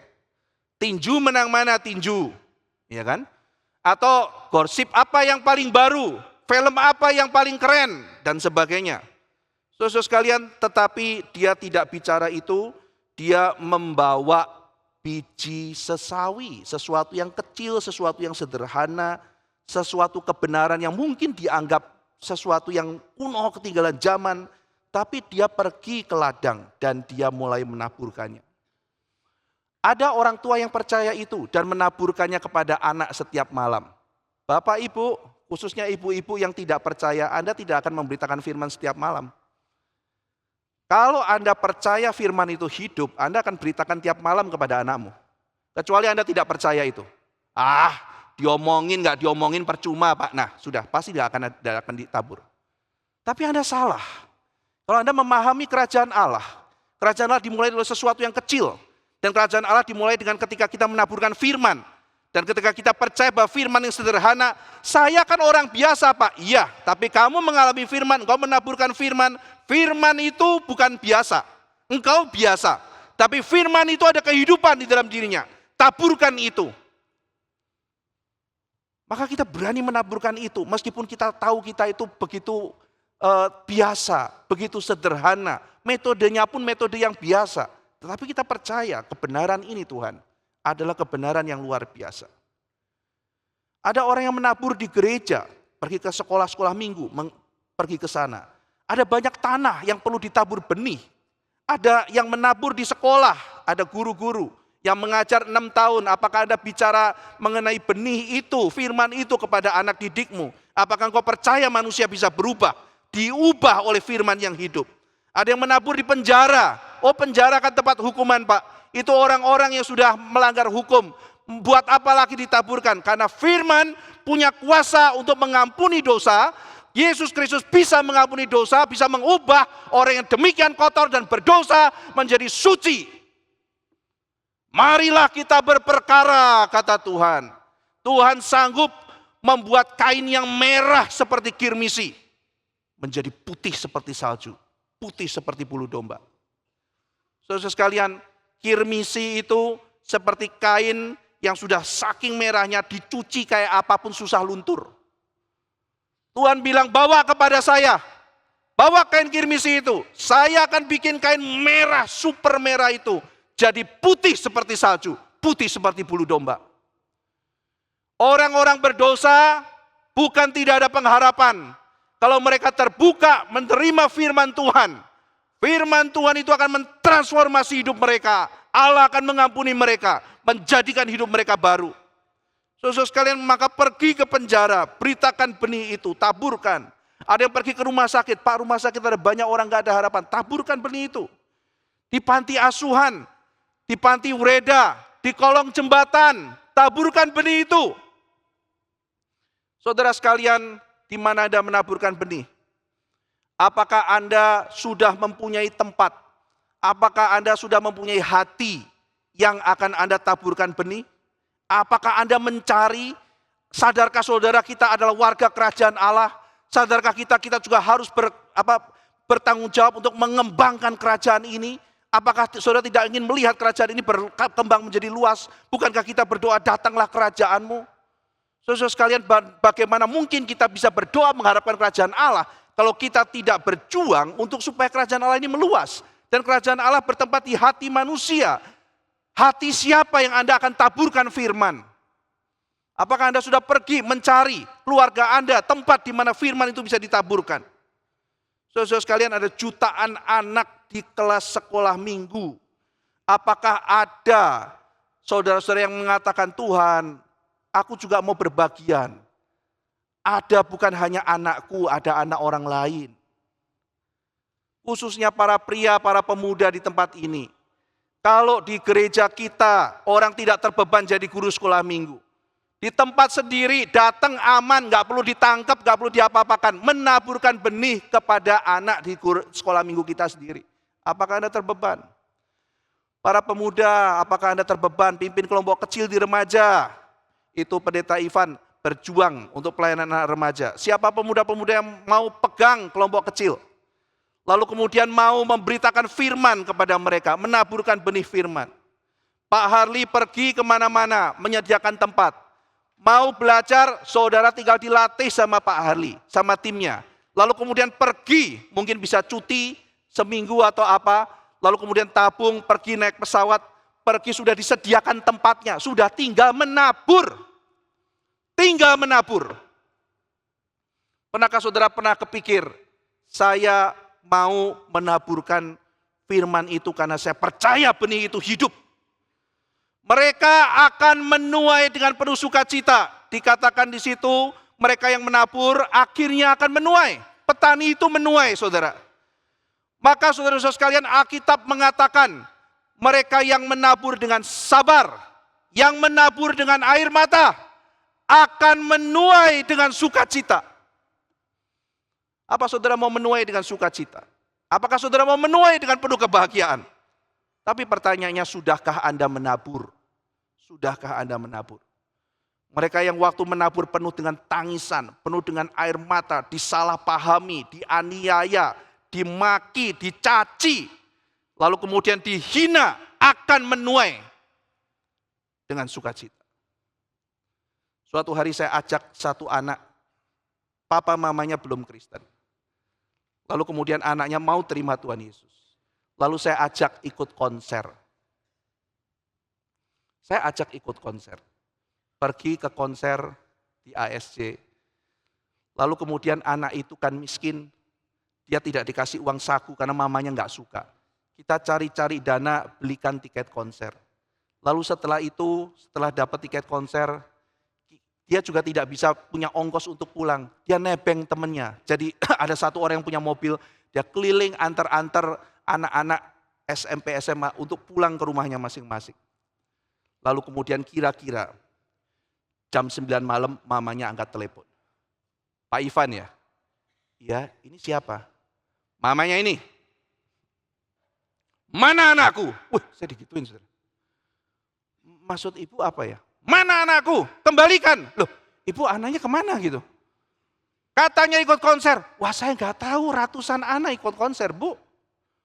Di konser sendiri yang nonton ribuan. Ya, tapi saya nggak peduli. Kamu gurunya, kembalikan anakku. Lah, anak ibu pergi sama siapa? Saya kan nggak tahu. Masa semua orang yang mau ikut konser absen ke saya gitu? Pokoknya sekarang sudah jam 9, kembalikan anakku. Tunggu Bu, saya carikan dulu ya. Anak ibu ada di mana? Saya carikan. Di mana anaknya? Oh ya, ada di mobil nih sama saya Pak Ivan, lagi saya anterin. Iya, mamanya telepon marah-marah gitu. Iya, dia kan laki Pak Ivan, saya antar semua anak perempuan dulu, dia yang belakangan gitu. Nah, saya telepon, Bu, anaknya ibu diantarin sama temennya ternyata. Ya kan? Kenapa enggak duluan? Anak ibu kan cowok. Yang cewek dulu dong, Bu. Anak yang orang tua lain kan juga cari. Kamu tidak bertanggung jawab. Loh, yang bertanggung jawab gimana gitu? Dia pergi juga nggak pamit saya, dia ada kerinduan sendiri, dia ada teman bantu carikan dana, diajak, dia pergi. Lah, emang kenapa? Pokoknya ya gara-gara kamu ya, anak saya jadi rusak. Rusak gitu ya. Bertobat, terima Tuhan, datang gereja gitu ya. Saya bilang, Bu, anak ibu nggak pernah ke night club loh. Anak ibu nggak pernah apa loh. Ya itu maksudnya, ke gereja, rusak anak saya. Kan anaknya nggak pernah ke night club, lebih baik anak saya ke night club daripada ke gereja. Oh, saya bilang, memang kamu tidak suka sama firman Tuhan. Adopsi aja anak saya, kalau memang kayak begitu. Ya saya bilang, gimana cara ngaturnya ibu ya? Dasar, telepon tutup gitu kan ya. Saya bilang, saya salah apa? Saya bawa anaknya ngerti kebenaran. Saya bawa anaknya untuk ngerti Injil. Saya bawa anaknya pergi ke tempat yang baik. Saya bilang, Bu, anakmu daripada jalan-jalan ke mall. Anakmu bukan saya ajak pergi ke tempat nightclub. Anakmu saya bawa ke gereja, belajar nyanyi, paduan suara. Lihat lagu yang baik. Kenapa kamu enggak suka? Pokoknya aku enggak suka. Aku enggak suka anakku sekarang rusak gara-gara kamu. Tapi itu adalah bagian yang harus kita terima. Yang tidak pernah mau tabur dengan air mata, tidak mungkin akan menuai dengan sukacita.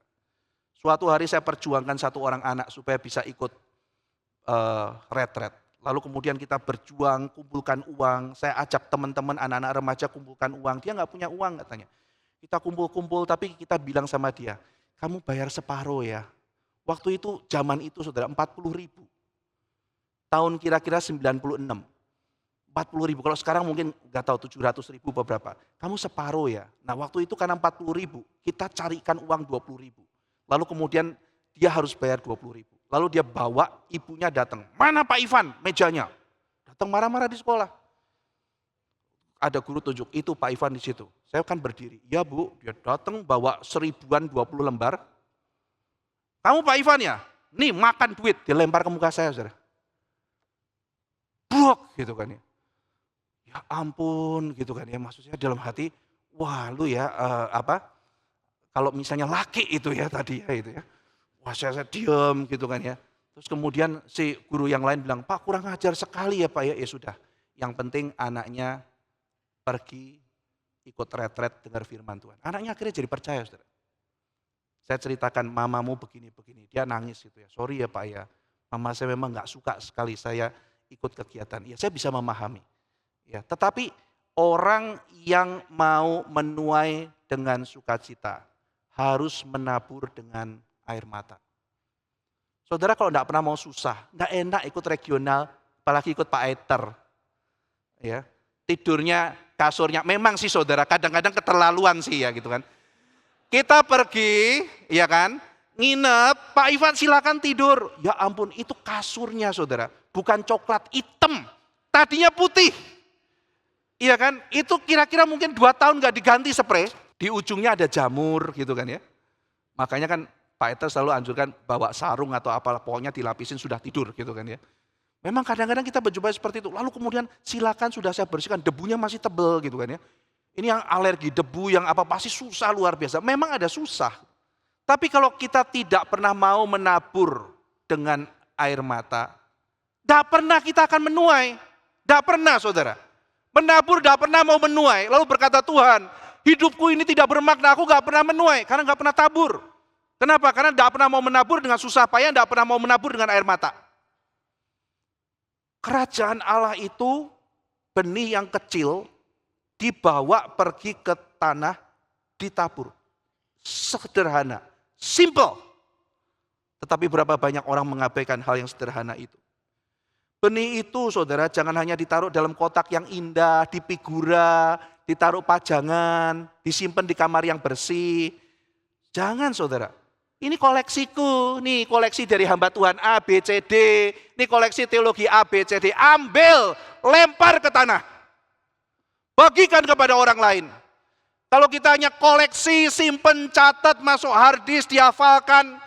Itu membangun diri baik, tapi kita harus menaburkan itu ke tanah. Kalau disimpan 10 tahun, gak akan kita menuai. Disimpan 100 tahun, gak akan kita menuai. Harus ditaburkan saudara. Cari tempat, cari situasi, cari waktu. Kita menabur. Jangan digeletakkan. Saudara tidak akan menyaksikan buah, tidak akan pernah menyaksikan buah. Maka saudara sekalian, mari kita lihat ya apa yang Pak Tong kerjakan beberapa waktu yang lalu, Jumat yang lalu saudara. Kita bisa lihat, kasih lihat fotonya. KKR yang Pak Tong pimpin. Saudara lihat ini saudara. Dalam 2 kali kebaktian, Pak Tong memberitakan pada 12.800. Beliau sudah umur 83 tahun. Menabur saudara, menabur. Simple kan, cuman berita firman itu loh, ditaburkan. Suatu hari kita akan melihat Pak Tong dengan semua tim, saudara yang ikut melayani baik transportasi atau apa, saudara kita akan sama-sama menuai dengan sukacita. Saya tahu melayani bukan hanya khotbah, ada orang-orang di depan yang transportasi yang dimarahin ibu-ibu gitu loh saudara ya. Yang bagian yang, kamu kenapa gak dijemput telat? Iya Bu, gitu kan ya. Mana gini, katanya Grabnya 5, ternyata cuma 2. Iya Bu, gitu kan ya. Ada loh yang kayak begitu. Lah orang-orang kayak begitu kan menabur dengan air mata saudara. Kita kan di sini duduk enak, ada yang diomel-omelin, bingung. Loh busnya datang gitu ya. Busnya datang terus kemudian marah-marah, panas gitu kan ya. Gimana sih panitia? Tidak profesional. Masa kita marahin? Lu yang gak profesional gitu kan. Ya kan gak bisa begitu, ya harus telen kan gitu. Kadang salahnya orang lain, kita ada di tempat yang salah gitu kan. Kita yang diomel-omelin kita gak tahu. Kenapa konsumsinya kayak begini? Mana saya tahu gitu kan ya. Mana saya tahu, tapi iya Bu, minta maaf Bu apa. Ya mereka semua menabur saudara. Mereka semua menabur dengan air mata. Menaburkan firman saudara. Ayo kita ajak seluruh jemaat. Pergi ke semua tempat, pergi menabur. Ada teman-teman yang menabur ke penjara, saudara. Ada teman-teman yang menabur ke rumah sakit. Pak Tong menabur di Kapin. jadi humas, KKR regional, menabur di penjara, di panti asuhan, di pinggir jalan, di anak-anak sekolah, di kantor, di keluarga. Benih jangan disimpan, saudara. Jangan masukkan ke brankas yang kokoh, taburkan ke tanah. Jangan disimpan bagi diri sendiri. Nah, saudara sekalian, lalu ayat 27, ini kita melihat sekali lagi kuasa firman. Lalu pada malam hari ia tidur, dan pada siang hari ia bangun, dan benih itu mengeluarkan tunas. Tunas itu makin tinggi, sebagaimana terjadinya, perhatikan saudara, tidak diketahui orang itu. Bumi dengan sendirinya mengeluarkan buah. Luar biasa ya, habis tabur tidur. Dia beriman saudara. Dan tidak dia ketahui benih itu berbuah. Itulah kerajaan Allah. Benih yang sederhana jatuh ke tanah yang subur. Benih itu kecil tapi hidup, mengandung kuasa, maka dia akan menghidupkan, dia akan mentransformasi. Jadi saudara ada kelegaan. Kenapa? Karena benih itu hidup. Habis tabur tadi 100 anak, nanti anaknya enggak ada yang follow up, nanti ada anaknya begini-begini. Kita mau jadi apa gitu ya? Saudara mau mengurusin hidup orang dari awal sampai akhir gitu. Enggak ada yang apa, enggak ada yang mimpi ngajakin saat teduh juga loh tiap hari loh. Mau tuh 12.800 orang ngajakin saat teduh. Kita mana bisa saudara melakukan semuanya itu. Tapi karena itu banyak alasan kita tidak menabur. Memberitakan Injil pada 1 juta orang, follow up-nya bagaimana? Ngurusin follow up tuh nanti dulu, ditabur belum mau follow up. Apa yang di follow up gitu? Ditabur aja belum mau follow up. Ya nanti biar gereja-gereja setempat saudara yang mau follow up. Kita melihat dalam kerajaan Allah yang besar gitu. Orang yang menabur benih itu mempunyai tindakan iman. Iman bahwa benih itu punya kuasa yang hidup. Nah sekali lagi saudara, ini semua tindakan iman ini muncul kalau saudara percaya bahwa firman yang sederhana, bahwa Kristus Yesus yang turun ke dalam dunia, menjelma jadi manusia, mati di atas kayu salib, menebus dosa manusia, itu punya kuasa. Kalau kita tidak percaya itu lagi, tidak percaya bahwa itu berita yang sederhana berkuasa, mentransformasi kehidupan, bahkan ketika saya dan saudara yang sederhana ini yang membawakan, maka kita tidak bisa tidur dengan tenang. Iya kan, bagaimana orang itu bisa menabur lalu tidur dengan tenang? Karena dia percaya apa yang dia taburkan akan punya kuasa. Berbagilah mereka yang menabur, saudara. Berbagilah mereka menabur dengan berbagai macam air mata, disalah mengerti dan sebagainya. Karena orang-orang itu suatu hari akan menuai dengan penuh sukacita. Karena dalam benih yang sederhana ada kekuatan, ada lahir baru, ada pertobatan, ada iman, ada kekudusan, ada konsekrasi, ada penyempurnaan di dalam benih itu. Seolah berita biasa aja. Saudara kadang-kadang kalau kita nggak melihat konsep kerajaan Allah ini, pergi memberitakan Injil tuh kayaknya capek ya. Mungkin di sini ada orang-orang dari lembaga penginjilan, Anda sudah menginjili bertahun-tahun. Lalu kemudian Anda bilang, kok saya nggak lihat buahnya ya Pak ya.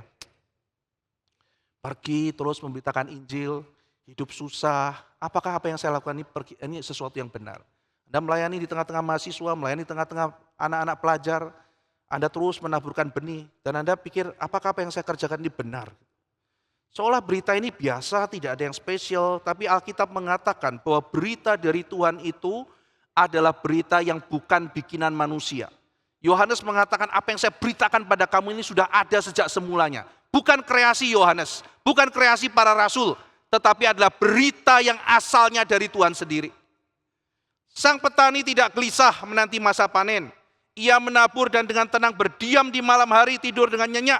Karena di dalam ayat 27 dikatakan bahkan ia tidak tahu bagaimana terjadinya hal yang berbuah ini. Maka terjadinya redemption pada diri seseorang, mirip dengan apa yang terjadi pada creation secara natural. Di sini Tuhan Yesus mengajarkan bagaimana proses terjadinya redemption, tidak bisa dilepaskan dari pemahaman creation. Sang penabur tidak punya kontrol atas apa yang ditaburkannya, dan dia hanya bergantung pada kuasa misterius yang bekerja. Kuasa misterius yang bekerja tidak terlihat. Kalau saudara membaca Matius 13, di situ ada ragi yang dicampur. Diam-diam bekerja, silent revolution. Diam-diam bekerja. Kita nggak lihat, kita sudah pulang. Orang-orang yang kita beritakan firman sudah pergi semua. Tapi diam-diam benih firman itu terus bekerja, saudara. Ada kehidupan yang terus bekerja. Ada satu orang saya ketemu setelah 10 tahun, lalu kemudian saya ketemu, kamu ada apa di sini? Lalu murid saya itu bilang, Pak Ivan, saya mau ikut katekisasi, lagi konseling katekisasi. Oh, lah kamu akhirnya percaya, dia bukan orang Kristen tadi. Kamu akhirnya percaya Tuhan Yesus? Iya, aku akhirnya percaya Tuhan Yesus. Terus saya tanya, gimana ceritanya? Dia mengatakan, semenjak saya dengar khotbah 10 tahun yang lalu. Peristiwanya tahun 2006, saya khotbah tahun 96.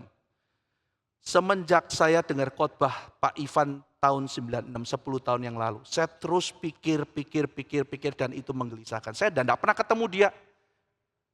Bahkan saya lupa saya khotbah apa, saudara. Saya lupa saya khotbah apa.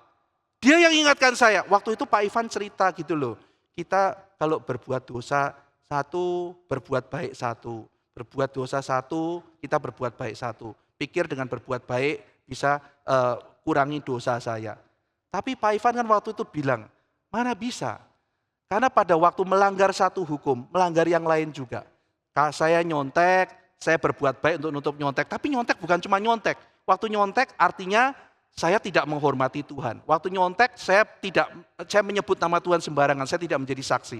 Waktu saya menyontek, artinya saya tidak menghormati orang tua, tidak menghormati guru yang memberi kepercayaan pada saya. Waktu saya menyontek, saya mencuri milik orang lain. Waktu saya menyontek, saya membunuh. Saya sudah membunuh kreativitas dan apa yang sesuatu yang Tuhan berikan pada saya. Saya sudah berzina. Berzina apa? Karena saya tidak taat sama Tuhan, saya mentaati sesuatu yang lain. Lalu kemudian setelah itu, saya berarti menginginkan milik yang lain. Saya tamak. Lah gimana kalau satu kali semuanya dilanggar, satu kali baik, tetap minus. Gimana saya selamat? Pikir. Saya habis selesai khotbah, dia mikir. Kenapa? Benih firman bekerja. 10 tahun kemudian, dia menyerahkan diri menjadi orang Kristen. Dan pada waktu pandemi lalu, saya sempat membaptiskan anaknya. Saudara sekalian, benih yang kita tabur, kita nggak lihat. Bahkan mungkin kita rasa, saya gagal. Saya tidak berhasil. Mungkin apa yang saya taburkan, orang sudah lupa. Suatu ketika saya ketemu satu orang pendeta, lalu saya bilang, Pak ini buku bagus Pak. Saya sarankan Bapak bisa beli. Dia jawabannya mengagetkan. Wah saya sudah nggak baca buku Pak Ivan. Loh kenapa gitu? Pendetanya udah nggak mau baca buku gitu. Percuma Pak Ivan baca buku. Loh kenapa Pak Pendeta gitu? Gak tahu Pak Pendeta ngerasa seperti apa. Jemaat saya khotbah minggu ini, minggu depan lupa. Khotbah lagi, minggu depan lupa. Khotbah lagi, minggu depan lupa. Pak Ivan, setengah mati persiapan khotbah, mereka lupa. Nah terus gimana Bapak khotbah tiap minggu? Ya sudahlah, yang sedikit lucu-lucu sama tips psikologi. Waduh, saya tidak mau begitu. Karena percaya di dalam benih firman ada kuasa. Saya terbatas, saudara terbatas, metode terbatas. Tetapi inilah kerajaan Allah dan inilah janji Tuhan. Firman itu berkuasa, lebih dari kita. Maka Yesus bisa tenang, terus menabur. Tuhan Yesus, keluargamu kecewa pada engkau. Terus menabur, saudara. Tuhan Yesus, belajar marketing kayak sudah susah payah humas, kumpulin orang 5.000, sudah banyak orang datang, ngomong, yang tidak makan dagingku, yang tidak minum darahku, tidak bisa masuk kerajaan Allah, bubar. Salah ngerti, dikirain ngajarin kanibal. Padahal sedang mengajarkan bahwa menerima dia itu diselamatkan, kabur gitu ya. Muridnya mungkin mikir belajar marketing kayak ngomong gitu loh. Orang sudah datang gimana caranya begini-gini. Tuhan Yesus mau diajarin saudara. Tuhan Yesus paling ngerti gitu. Tapi dia sedang mempersiapkan sesuatu yang penting. Cara Yesus bertindak justru kita harus cermati. Kenapa Yesus ngomong seperti itu? Kita harus belajar dari Tuhan.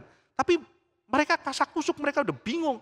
Keluargamu loh kecewa sama kamu. Nantinya keluarga Tuhan Yesus balik. Yakobus menjadi seorang yang dipakai oleh Tuhan. Maria menjadi saksi Kristus. Musuh-musuh mengatakan Yesus sedang dipakai setan. Banyak orang kasak kusuk meninggalkan kamu. Kamu bagaimana bisa tenang? Karena Tuhan Yesus menjelaskan. Kamu tahu enggak? Kerajaan Allah sedang bekerja diam-diam. Silent revolution. Di hati orang yang ditabur firman. Tidur. Tenang. Firman sudah ditaburkan. Dan itu akan bekerja.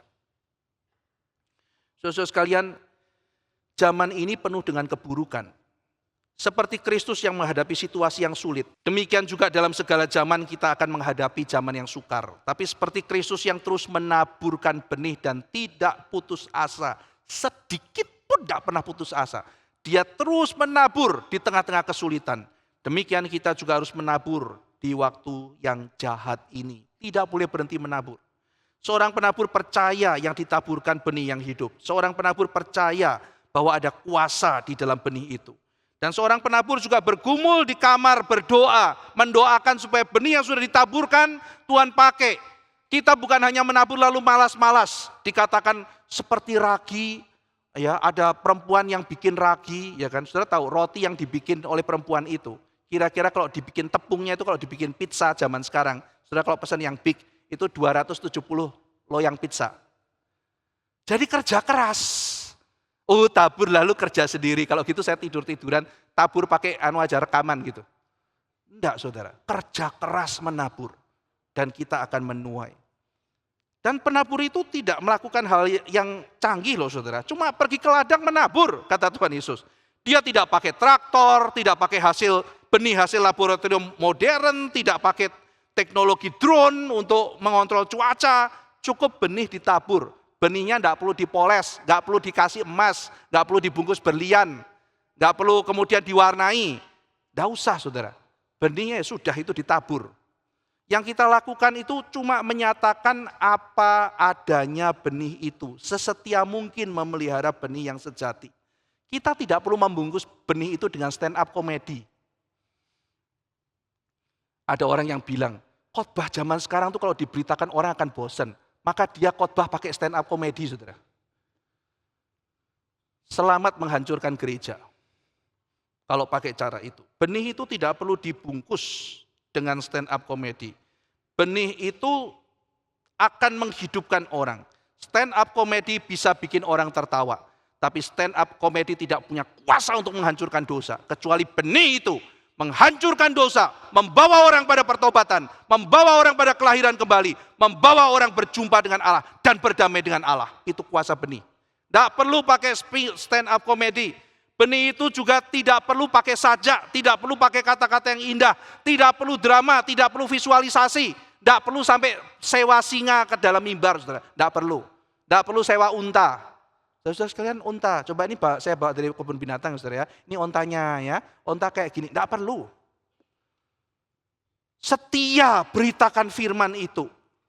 Saudara sekalian seorang namanya Friedrich Schleiermacher, hidup di zaman transisi abad pencerahan.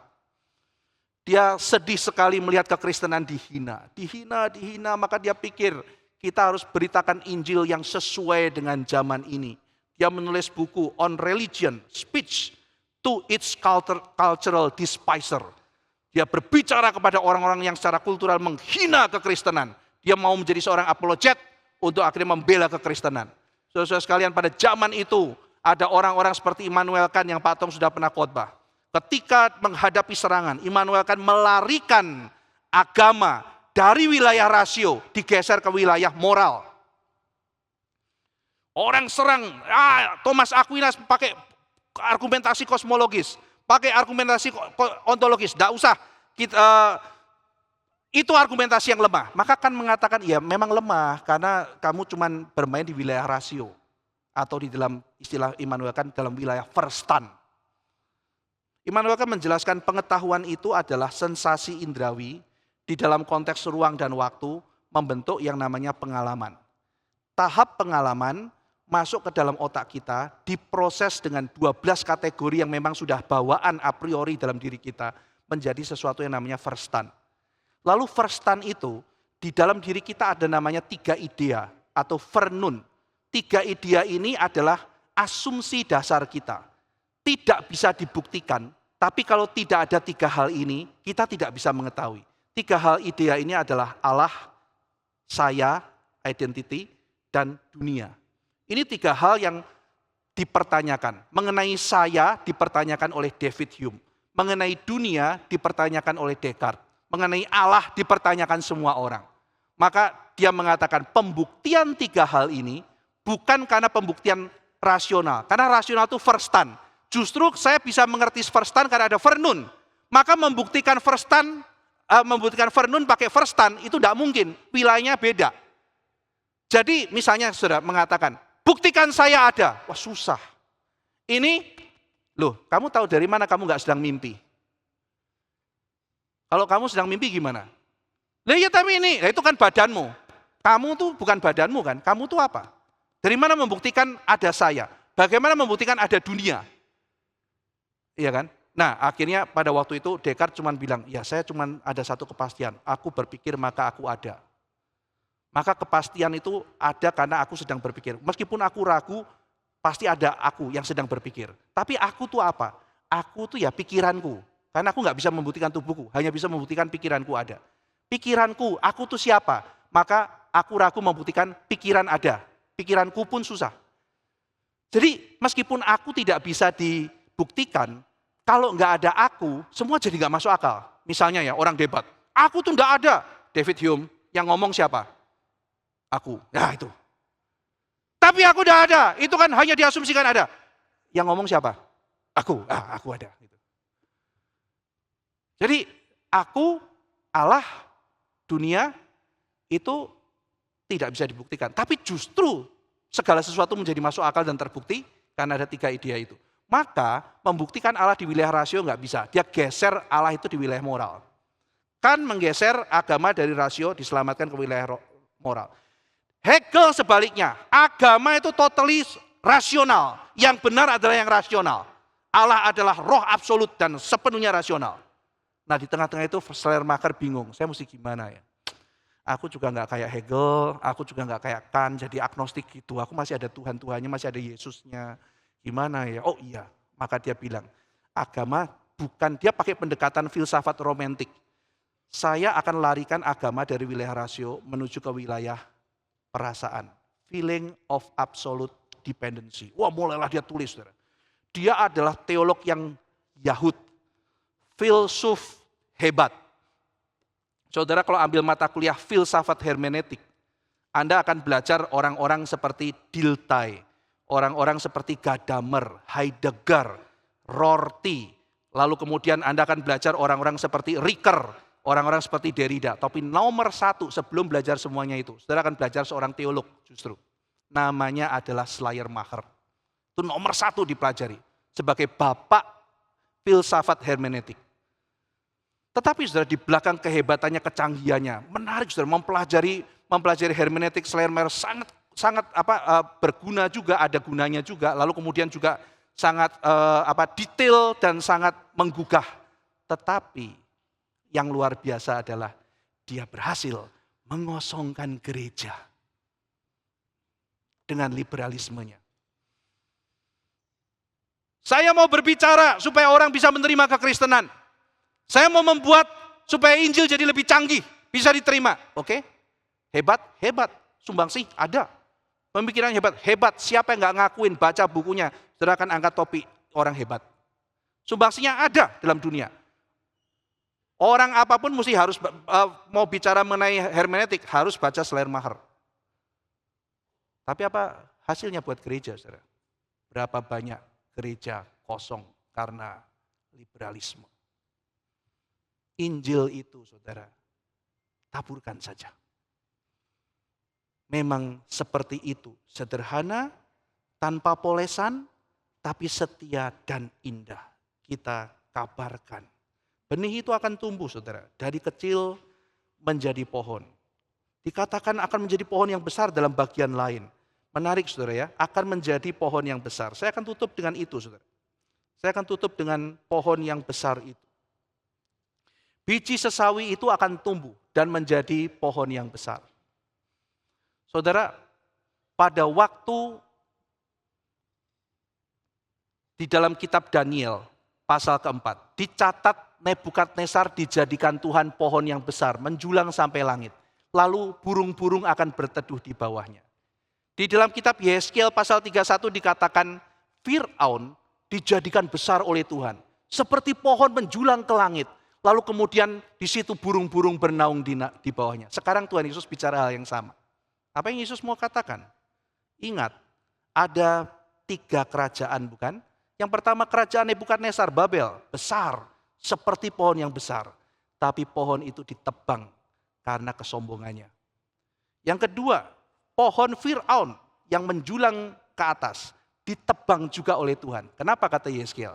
Karena arogan dan sombong. Dan yang ketiga adalah kerajaan Allah, yaitu Kristus yang akan menjulang sampai nantinya dan tidak akan binasa sampai selama-lamanya. Yesus yang rendah hati. Mari kita hidup dalam kerajaan Allah. Sederhana, melakukan hal yang biasa, mungkin tidak dikenal. Dan kita dengan rendah hati memberitakan firman. Saudara, kenal Pak Stephen Tong? Kenal. Banyak buahnya? Banyak, ya kan? Saudara kenal enggak encim-encim yang memberitakan Injil sama mamanya Pak Tong? Ada yang tahu namanya siapa?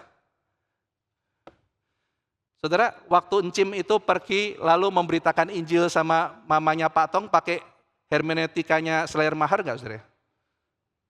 Mana tahu dia gitu. Ya, percaya Yesus gitu kan ya. Yesus sayang kamu, ya Yesus mati buat kamu, percaya. Anaknya sakit saya doakan sembuh gitu kan. Tahu apa, saudara? Dia memberitakan Injil kepada Mama Patong. Mama Patong percaya, terus dia ajarin anak-anaknya kekristenan. Lalu sekarang Patong buahnya lebat. Apakah pada waktu Patong pindah, encim itu tahu ya, oh itu orang yang saya beritakan, anaknya sekarang jadi hamba Tuhan. Mungkin waktu dia mati, dia juga tidak lihat buahnya. Tapi benih itu bekerja. Tapi saya percaya di surga, encim yang berbahagia itu sangat bersukacita melihat dia juga berbagian dalam kerajaan Allah. Mari kita juga ikut berbagian. Mari kita berdoa. Bapa dalam surga, kerajaan Allah bukan seperti kerajaan dunia. Kami berdoa biarlah Tuhan memberi kekuatan dan penghiburan bagi teman-teman yang terus bekerja, tetapi masih belum melihat buah. Mereka disalah mengerti, mungkin mereka mendapatkan kesedihan, mungkin mereka mempertanyakan apakah benar yang sudah saya kerjakan. Tapi Tuhan berikan dorongan untuk kami terus menabur, baik atau tidak baik waktunya. Terus menaburkan benih yang sederhana, benih Injil. Meskipun mungkin kami belum pernah melihat buahnya, tapi kami percaya bahwa kuasa Injil itu akan bekerja.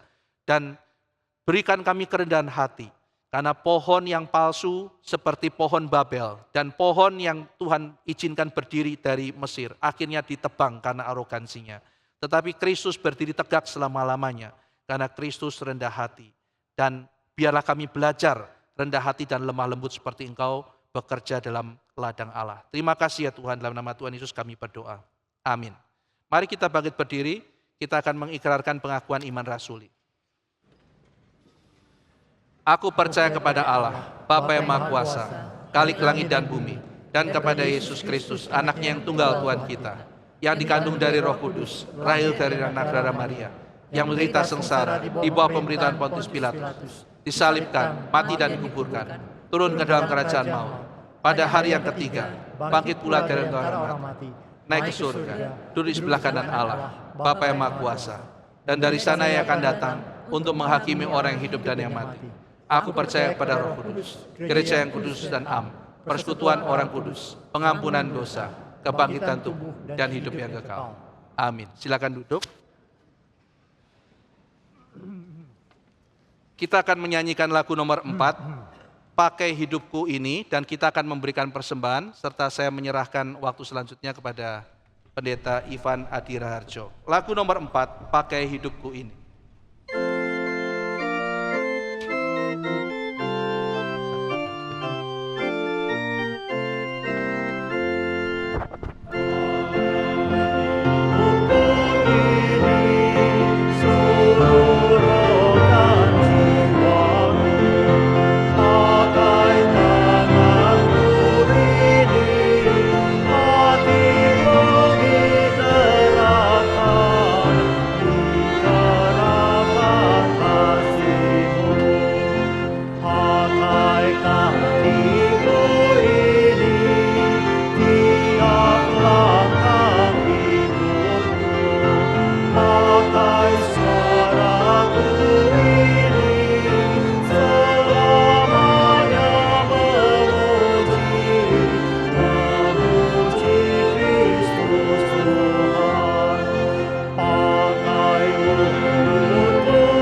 Bapak Ibu sekalian, saya mengajak kita sama-sama bangkit berdiri dan kita nyanyikan baitnya yang pertama sekali lagi sebagai doa kita. Tuhan, pakai hidupku, tanganku, gerakan aku dengan kasih-Mu. Kita nyanyikan bait pertamanya saja dan kita akan menaikkan doa persembahan. Pakai hidupku ini, seluruh roh dan jiwaku. Pakai tanganku ini, hatiku digerakkan di dalam kasih-Mu. Puji syukur atas anugerah-Mu ya Bapa, kalau kami pada siang hari ini boleh mendengar akan firman-Mu dan boleh diingatkan untuk boleh mempersembahkan diri kami untuk menjadi penabur-penabur firman-Mu Tuhan. Dan kiranya Engkau juga mau pimpin kami, boleh mendapat keberanian untuk boleh selalu setia untuk menaburkan firman-Mu. Kami ucap syukur Tuhan atas kesempatan yang Kau boleh berikan kepada kami untuk memberikan persembahan yang semulanya adalah daripada-Mu. Kiranya persembahan ini boleh dipakai untuk memperluas kerajaan-Mu. Beri bijaksana kepada yang mengelolanya sehingga boleh dipakai dengan bertanggung jawab. Hanya di dalam nama Tuhan kami Yesus Kristus kami berdoa dan mengucap syukur. Amin. Dengan tetap berdiri kita kembalikan segala kemuliaan kepada Allah Tritunggal, kita naikkan doksologi.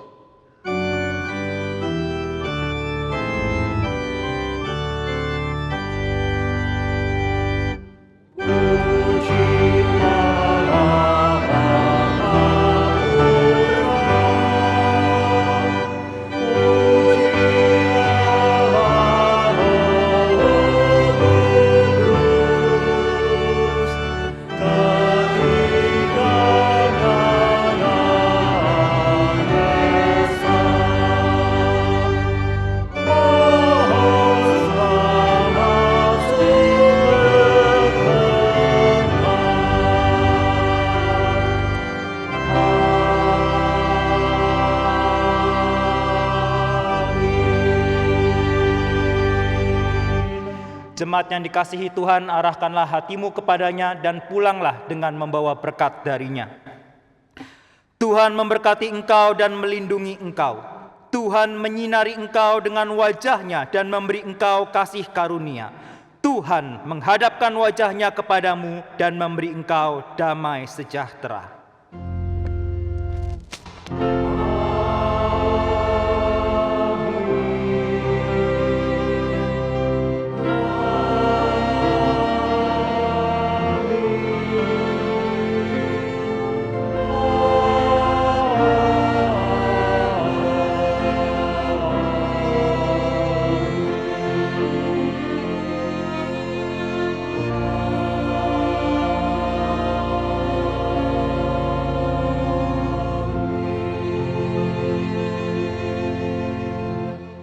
Silakan duduk, jemaat sekalian, silakan bersaat teduh.